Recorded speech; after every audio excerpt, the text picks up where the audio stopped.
What's going on, gang? This is your comrade Yodel Grolson, Oregon Meat Master. Sitting over here. That's the 3 train coming out of the ground. We're in Brooklyn, New York. Let's see, what time is it? 10:50 in the morning. Guys in the park playing tennis, getting a good workout in. Just wanted to make a brief video today about my man Tariq Nasheed, Tariq Elite Ting Flex, the director and producer of the Hidden Colors 1, 2, and 3 series. I'd advise everyone to go get that if you can, and don't fuck with them bootlegs if you can, please. I mean, you got to show some support. I mean, there are plenty of different retailers, but, you know, the dude on the street corner selling them shits on a blanket, nah, you can't get with that, man, because, you know, yeah, basically that's the point of my video today. Tariq came to New York, and I did not know. I would have loved to kick it with the dude, you know. I saw his video on YouTube when he said he had some difficulties, you know, gallivanting around, getting around New York. I mean, he seemed to got a bunch of raggedy cab drivers. And see, look, what happens is when a lot of guys who are not from New York come to New York, they come as a tourist. Now, even though, you know, Tariq is from Los Angeles and Dahudi Matra is from Los Angeles, when they come to New York, man, they're essentially tourists, man. So basically, they try to do black as much as they can when they can. So they'll go up to Harlem and get a hotel in Harlem and things like that. But basically, my point is, the problems he had when he was, you know, getting around here in New York, apparently he couldn't get a cab driver that was straight, and he kept getting all of these old African hucksters that kept trying to con him for money. And, you know, there's a lot of raggedy bullshit right there with that right there. You know, I mean, these guys got hack licenses, man, so I don't know what they really expect is going on. I mean, you know, you can complain and you can even videotape the transaction and put it online, and he's got to sit there and worry about losing his cab driving license. All right, and trust me, for all you felonious cab drivers out there, collecting bottles don't pay that much better. I mean, I see these Chinese people over where I live, you know, they be up there 3, 4 o'clock in the morning digging through the garbage trying to get bottles, right? Yo, it takes 240 bottles to make $12. It's something you guys might want to consider when you're running the raggedy con. Oh, but another thing is when Tariq said that he had come to New York and he had went to Sylvia's and he was getting some real raggedy service. You know, number one, I would have told him stay away from Sylvia's. There's a lot of other black restaurants you can go to that got better food. But like I said, when people come to New York, they're coming as tourists. So when they come as a tourist, they want to engage in the full, or what they believe to be the full New York experience.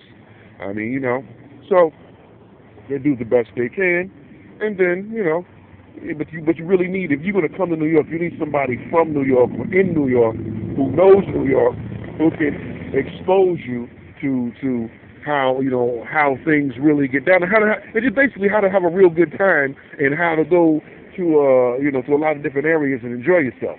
And I mean, you know, look, no offense, Tariq is my man right there. I dig all of his contributions and all of the hard work he's put in to make those Hidden Color videos.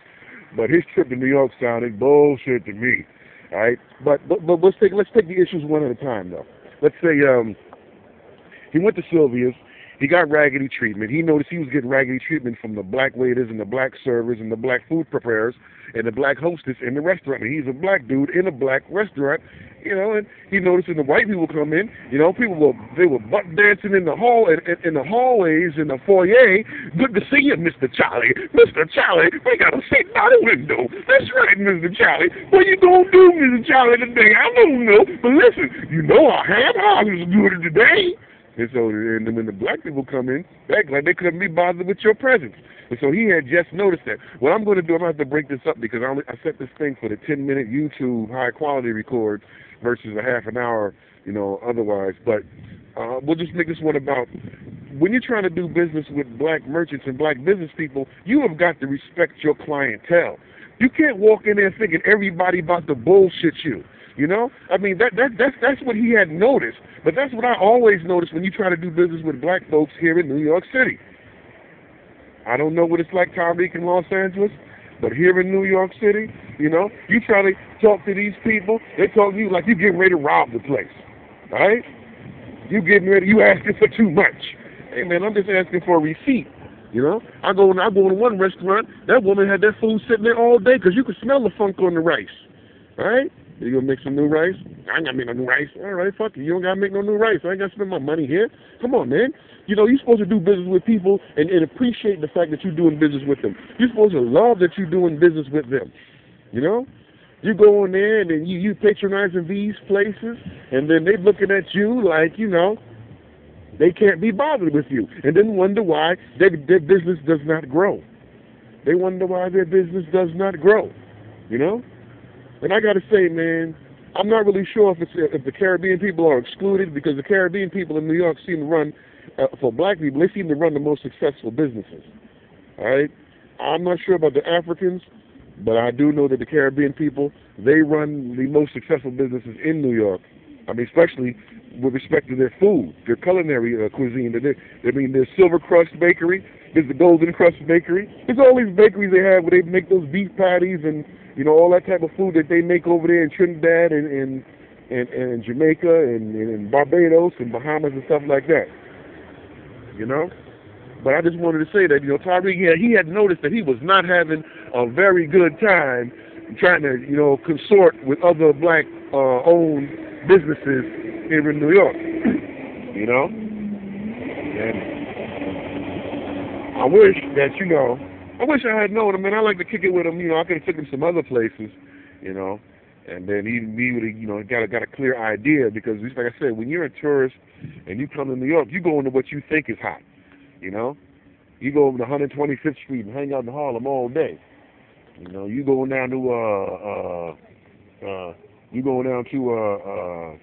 you know, BB King's on 42nd Street, and you're gonna hang out there, and maybe, you know, I mean, people when they come, they do different stuff, but all that stuff is not the authentic New Yorker stuff. I mean, people would go to BB King's, and you know, they would go to 125th Street, but it's just not a monolithic experience that you would do that. You know, I'm in New York, and all of New York, I'm gonna go to one place. And another thing, I think that people have got to get some understanding of, because I had heard in that little podcast, a little video, that little podcast, little show that he had done, about 26 minutes, you know, you hear it with a lot of these guys. You hear it with Tariq, Nasheed, and you hear it with Dahoudi, Matra, and Zoe Williams. A lot of these guys, they want to come to Brooklyn, but they don't know nothing about Brooklyn to come to Brooklyn, so they are just, you know, they like what he said he did. He said he did in his show. They just hopped on the N train and then rode the train, I guess, because, you know, the subway in Los Angeles is not that expensive. You know, there's only one underground, and the other one's a trolley car, and then the green one, like, runs to the airport, to Long Beach or something like that, and the blue line is a trolley car, and the red one is the only one that runs underground. So they came, you know, to run around, but see, what he should have had somebody from New York where he could have kicked it with, you know, because he said he got off at 60th and 4th Avenue, which is Sunset Park. You know, he said it's Puerto Rican, but it's more a Mexican neighborhood. But it's cool because he didn't know. He just got out, and there's a bunch of light-skinned dudes playing, you know, speaking Spanish and playing soccer. And what he needs, you got to consider, the only reason that they were out, he said that the kids were out at 9 and 10 o'clock at night. The only reason they were out at 9 and 10 o'clock at night in a park playing is because there's no school. You know, if there was school, that park would have closed at dusk, which would have probably been about 8 o'clock. You know, the park would have closed at 8 o'clock, and then, you know, those kids would have been in the house. But they were out then at that time because, you know, when you came here, it's the end of July, so there's no school until the beginning of September, you know. But, you know, let me end this. There's a couple other things I want to talk about, but I want to make sure I got the full 10 minutes or, you know, the time it takes to knock this out, all right?